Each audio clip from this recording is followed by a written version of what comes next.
few failures hurt as much as parental failures. Whether it was a result of bad parenting or the world defeating good parents, it hurts for parents to see their children turn away from God. That's why parents must give it their all. So even if the child turns away to the world, the parents won't be guilty of what one preacher called spiritual nepotism. Today's Morning Minutes in the Bible on Throwback Thursday is from Plain Talk Magazine, October 1980. Spiritual Nepotism by Dan Shipley. While the term nepotism is generally associated with the political realm, its meaning renders it adaptable to usage in other areas as well. Originally, the term was used to describe the favoritism shown to nephews by medieval prelates. Later, however, nepotism came to be seen as favoritism shown to any relative, and usually in disregard of merit, ethics, or even law itself.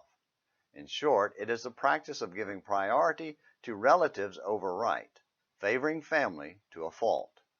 Thusly viewed, it is not difficult to see the term's relevance and application to the spiritual realm. Accordingly, then, what we might call a sort of spiritual nepotism may be described as the practice of favoring family above God. Isn't that the sin of Eli the priest, 1 Samuel 2? God saw Eli's indulgence of his wicked sons as a thing of iniquity, because his sons made themselves vile, and he restrained them not, 1 Samuel 3, verse 13.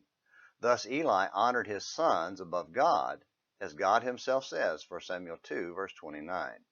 Surely God is no less concerned when modern Elis do the same. Any parent who is more concerned with his children's wants than with God's will makes himself the enemy of God, child, and self, even if unwittingly. God shows us that children need restraining, discipline, and spiritual training. Deuteronomy 11, verse 19, Proverbs 22, verse 6, chapter 13, verse 24, chapter 23, verse 13, and Ephesians 6, verse 4. To withhold these things in favor of pleasing the child is to honor him above God. It is spiritual nepotism. But we not only hurt our offspring in withholding the good, we do likewise in upholding the bad and the wrong in them. Had you ever noticed, for instance, how some school teachers have nothing more to do than pick on our children? Don't we just know our dears wouldn't do all those awful things they've been accused of? Confidence and trust are absolutely essential, except when they blind us to truth and cause us to defend our youth in wrongdoing.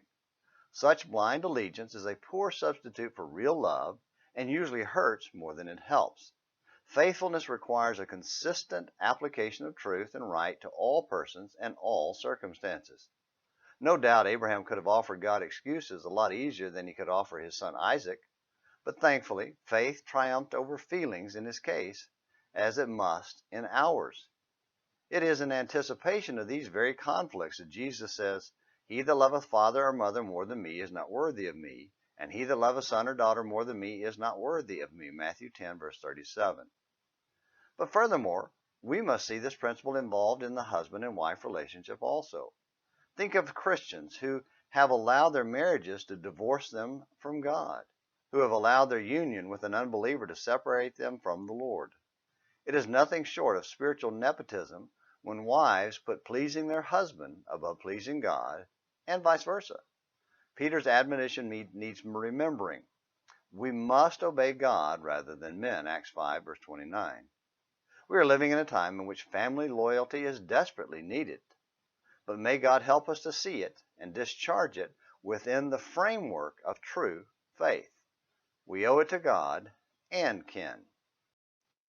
Well, thank you, Dan, and thank you, parents who do your best to raise your children to serve and honor God. And thanks for watching Morning Minutes in the Bible. Until tomorrow, this is James McClinney hoping you have a great day.